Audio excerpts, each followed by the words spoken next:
Hey, it's Carrie Perrin-Smith, and I am running to be your next Benton County judge.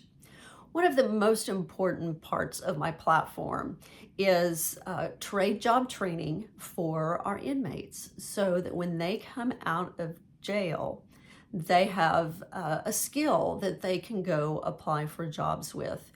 And this provides such a savings to our taxpayers. And just because we're stopping the revolving door for so many of these people that end up in our care at the Benton County Jail.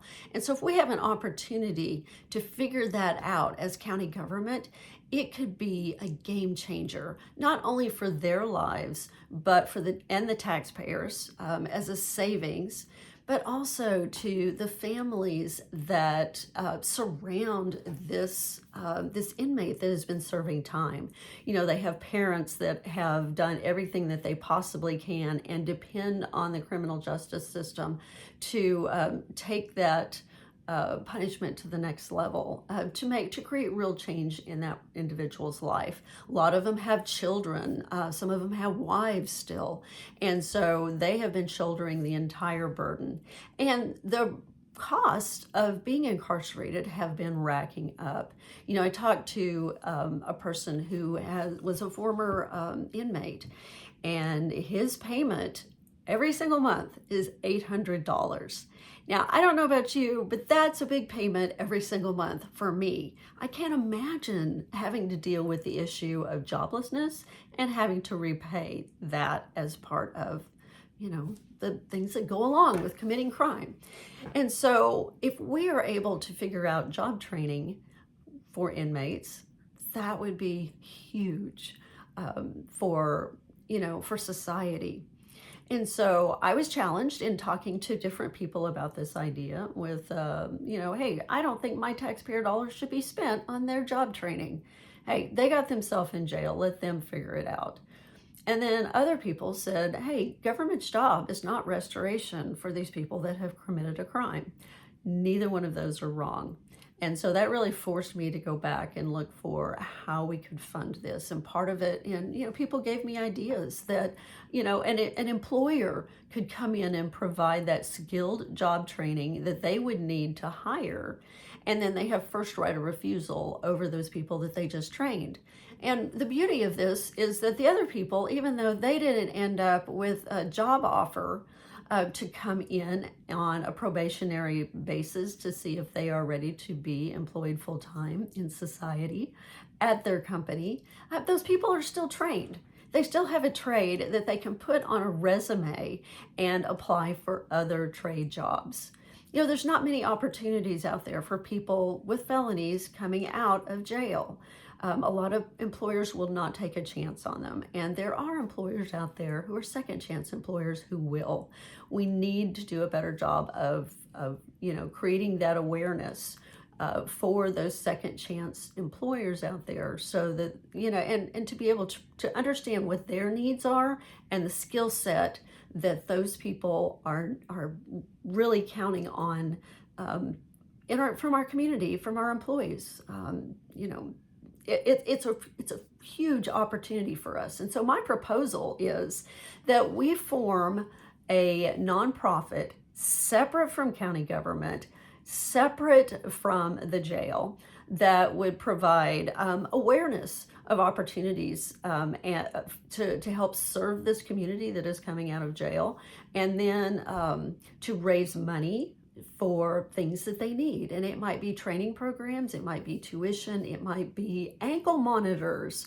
I mean, all kinds of things that if you start looking at the possibility of them being able to possibly have early release because they have employment to go to, there are costs that are going to need to be supported by that. So this nonprofit, separate from county government, would raise money for the things that they need, but it would raise awareness, and then it would also build a mentoring program for these inmates. Many of them have mentoring available to them with the chaplain ministry, but once they leave, they don't have any of that structure.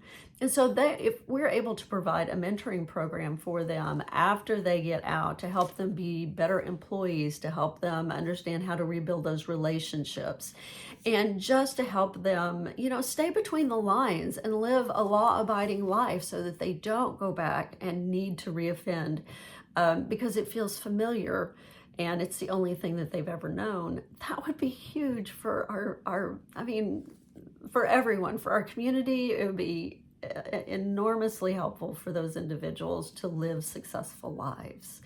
And so then that mentoring support could also start before they ever leave, because a lot of people that are inmates, they grew up in really terrible families. And so they got, they didn't take advantage of opportunities. Maybe they on purpose did not take advantage of opportunities. Maybe they didn't work very hard in school.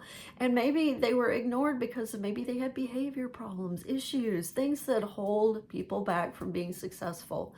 So to be able to provide that mentoring within the jail while they are, finishing up that process, maybe starting to get their training, preparing them to be good employees and to be good members of society, and to feel like they do have value. And I will tell you, as someone who has mentored a lot of people in all kinds of arenas, the mentor gets as much out of the mentoring experience as the mentee does. And so I feel like we have an opportunity to utilize people who maybe have been inmates themselves and they understand, or maybe they're employers who would like to help somebody understand how to build their career. In talking with people in the community, I've had a great chance to network in the transitional living part of our community. We might be familiar with Returning Home or Souls Harbor, but there are new nonprofits and concepts, innovative concepts that are popping up inside the transitional living space. And what's so beautiful is, because I've been networking long enough and I meet people and I talk to them and ask them who else they know, and I'm a connector personality anyway, I really try to help people meet people that would help them be more successful as well in whatever endeavor that they're working on. Well, I have been able to watch that whole transitional living innovation starting to, kind of connect and weave itself together. I'm very excited about what's happening out there in the transitional living space. Now, we have real challenges that we still face, and but I tell you, the people that I am meeting in the transitional living space, they're former inmates themselves. They have found success, and some of them are mentoring and discipling the next generation of leaders who will come into this space. We have a broken criminal justice system. 100 inmates at least sleep on the floor every single night at the Benton County Jail because we are so seriously overcrowded. We do not have misdemeanor criminal justice at all, and we know statistically that misdemeanors that are not dealt with and receive punishment, they will eventually turn into felons. And so we know that we don't want that for our community. And so we're sitting on a ticking time bomb because we are not addressing the overcrowding problem. And so when I looked at this, I saw the chance to reduce recidivism.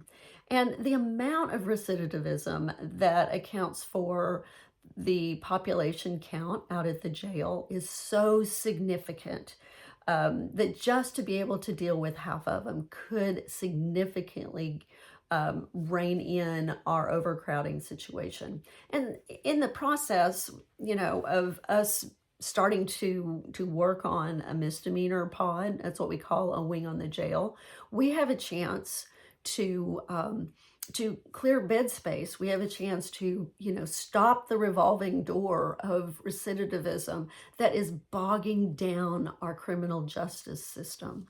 So there's much more to do, but I firmly believe that we have a really good option here with a separate nonprofit that would create awareness for the needs of this community, would help pull together that second chance employer list, and come alongside those employers to help them provide some structure and training space, opportunities, networking within our community, but to raise money that is needed for the programs to make this successful so it wouldn't cost taxpayer dollars, and then also to provide mentoring support.